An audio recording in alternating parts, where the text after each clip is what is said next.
और संसद के बजट सत्र के एक और हफ्ते की शुरुआत संसद के दोनों सदनों में हंगामे और गतिरोध की भेंट चढ़ा। नतीजा अहम विधायी कामकाज बिना चर्चा के ही संपन्न किए जा रहे। लोकसभा राज्यसभा की कार्रवाई अब 5 अप्रैल तक के लिए स्थगित कर दी गई। संसद के मौजूदा सत्र के आखिरी हफ्ते का पहला दिन दोनों सदनों की कार्रवाई सुबह 11 बजे जैसे ही शुरू हुई, फिर से वही कहानी दोहराई गई। सदन की कार्यवाही शुरू होते ही विपक्षी दलों ने हंगामा शुरू कर दिया। कांग्रेस सहित कई विपक्षी दल अडानी मुद्दे पर हंगामा कर रहे थे, जिसके चलते राज्यसभा और लोकसभा को दोपहर 2 बजे तक स्थगित करना पड़ा। सत्ता पक्ष के नेताओं ने विपक्षी दलों के संसद में रुख को लेकर उन्हें आड़े हाथों लिया।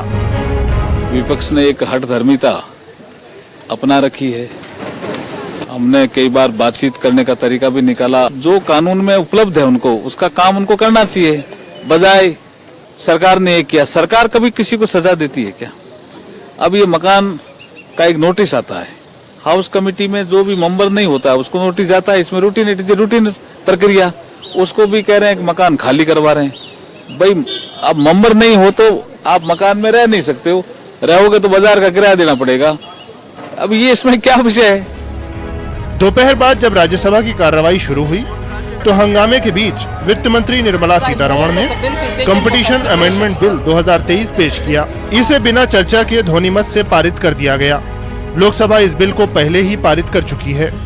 गौरतलब है कि मौजूदा सत्र में अहम विधायी कामकाज बिना चर्चा के ही संपन्न किए जा रहे हैं। संसद में हंगामे को लेकर सत्ता पक्ष का कहना है कि विपक्ष के दल, खासतौर पर कांग्रेस पार्टी, संसदीय लोकतंत्र और संसद चलाने को लेकर गंभीर नहीं है। बीजेपी ने कांग्रेस पर हमला बोलते हुए कहा कि कांग्रेस नेता एक परिवार को दल से ऊपर समझते हैं। क्या एक परिवार संसद से ऊपर, संविधान से ऊपर, सुप्रीम कोर्ट या न्यायालयों से ऊपर, क्या वो देश से ऊपर है? हम बार बार यही कहते हैं, कांग्रेस के लिए फैमिली फर्स्ट है, नेशन लास्ट है।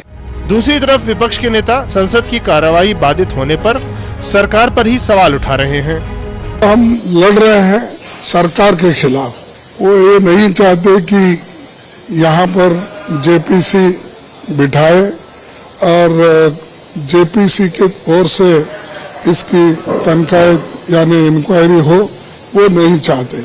उसको टालने की कोशिश कर रहे और सबसे पहले सदन नहीं चलना ये उन्होंने प्लान करके आते हैं। संसद के मौजूदा सत्र में शुरुआत से ही गतिरोध देखने को मिल रहा है। बीजेपी राहुल गांधी से लंदन में दिए गए उनके बयान को लेकर माफी की मांग सदन में कर रही थी। राहुल के 2019 में मोदी सरनेम को लेकर दिए गए बयान पर दोषी करार दिए जाने और संसद की सदस्यता से अयोग्य घोषित होने के बाद से ही कांग्रेस पार्टी कई विपक्षी दलों के साथ सदन में अंदर और बाहर अडानी मुद्दे पर अपनी मांग को लेकर अड़ी हुई है। दोनों सदनों की कार्यवाही विपक्षी दलों के हंगामे के चलते लगातार बाधित हो रही है। Parliament team, DD news, Delhi.